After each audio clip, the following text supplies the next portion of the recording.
আসসালামু আলাইকুম, স্বাগত ইজি নিউজে।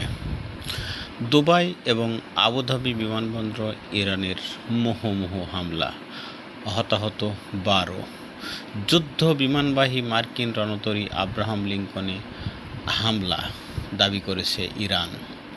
এই যুদ্ধে ইসরায়েল এবং যুক্তরাষ্ট্র পরাজিত হবে, ইরানের পররাষ্ট্রমন্ত্রী। ইরানের সাবেক প্রেসিডেন্ট আহমেদি নেচাদ নিহত। প্রথমবারের মতো ইরানি হামলায় সেনা হতাহতের কথা স্বীকার করলেন মার্কিন যুক্তরাষ্ট্র। শত্রুদের বিরুদ্ধে কঠোর হামলা হবে, ইরানের প্রেসিডেন্ট।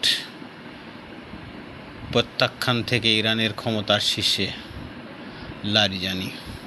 খমির থেকে সিনওয়ার। গত 2 বছরে ইসরায়েল হত্যাকাণ্ডের শিকার হয় শীর্ষ নেতারা। মধ্যপ্রাচ্যের ভূ রাজনীতিতে গত 2 বছর ধরে চলা অস্থিরতার মাঝে একের পর এক বড় ধাক্কা খেয়েছে ইরান।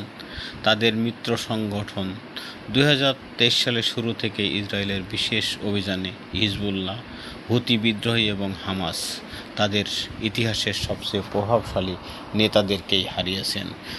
সর্বশেষ 28 ফেব্রুয়ারি 2026 সালে যুক্তরাষ্ট্র এবং ইসরায়েলের এক যৌথ সামরিক অভিযানে ইরানের সর্বোচ্চ নেতা আয়াতুল্লাহ খমেনি সহ 133 জন মারা যায়।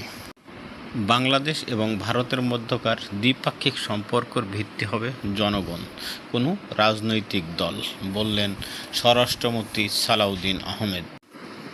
এছাড়াও স্বরাষ্ট্রমন্ত্রী আরও বলেন, আমরা পারস্পরিক সম্পর্ককে সামনের দিকে এগিয়ে নিয়ে যেতে চাই, পিছনে নয়। অভিজ্ঞতা থেকে আমরা নবায়ন করব। আমরা অভিন্ন সংস্কৃতি এবং ইতিহাসের অংশীদার। দুই দেশের পারস্পরিক নির্ভরতাকে দুর্বলতা নয়, শক্তি হিসাবে দেখতে চাই। আমাদের সম্পর্কের ভিত্তি হবে অভিন্ন স্বার্থ, দুই দেশের মধ্যে নিরাপত্তা, আইনশৃঙ্খলা নিয়ন্ত্রণ, মব সংস্কৃত হামলা প্রতিরোধ, ভারতীয় ভিসা সেন্টারগুলো চারীকরণ এবং ভিসা প্রদানের হার বৃদ্ধি।